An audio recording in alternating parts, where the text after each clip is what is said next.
Hello everyone. In this video I am going to explain about universal joint.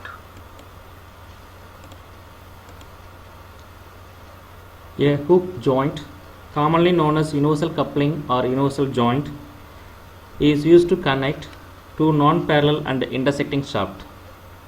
A common application of this joint is transmission of power from engine gearbox to the rear axle.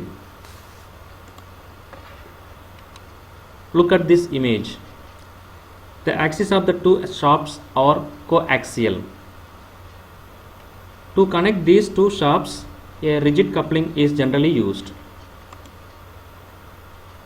Now take another situation. The axes are not parallel, they are inclined. In this situation, these are connected with universal joint. A driving shaft is connected with the driven shaft by this arrangement. This arrangement is known as universal joint. Here, driving shaft is connected with one universal joint. Driven shaft is also connected with another universal joint. Then these two universal joints are connected by an intermediate shaft. This arrangement is known as double universal joint.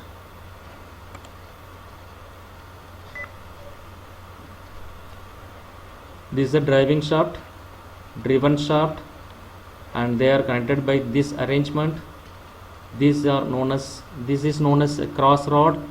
Generally, these two rods always perpendicular to each other.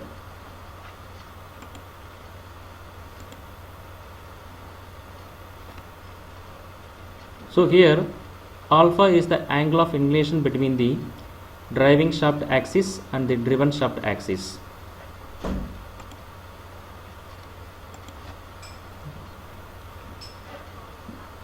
This is the formula providing the relationship between the angular speed of the driven shaft and the angular speed of the driving shaft.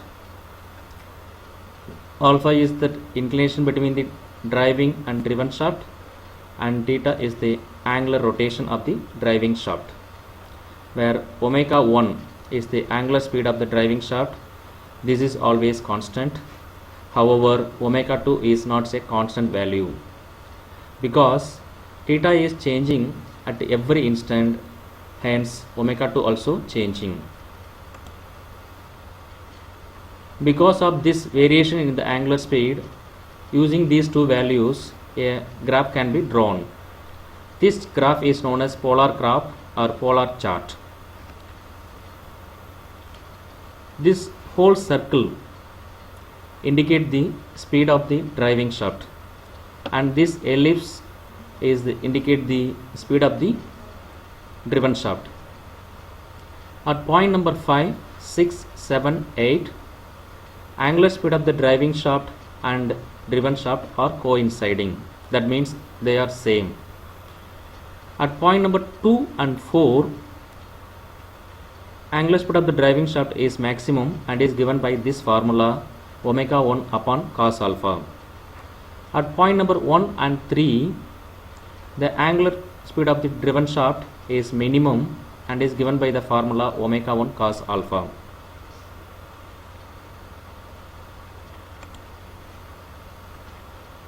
This is the condition required to get the same speed between the driven and driving shaft.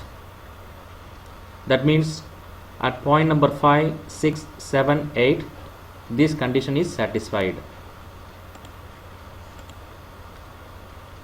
This formula provides the angular acceleration of the driven shaft. and it can be reduced or approximated to this way. Double hook joint. We have seen that the single hook joint does not give constant velocity ratio. During one revolution of the driving shaft, it varies from maximum to minimum. But for practical purpose, constant velocity ratio is the requirement.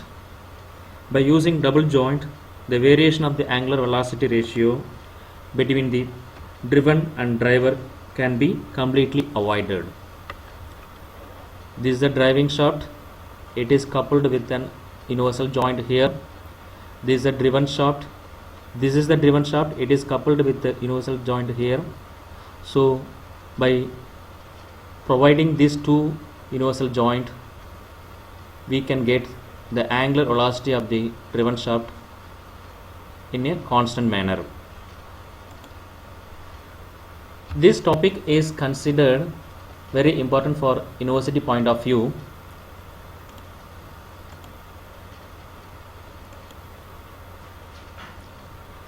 These are the few questions, 2 questions asked from the previous year question papers. In the next video, I will provide the solutions of this. Thank you very much.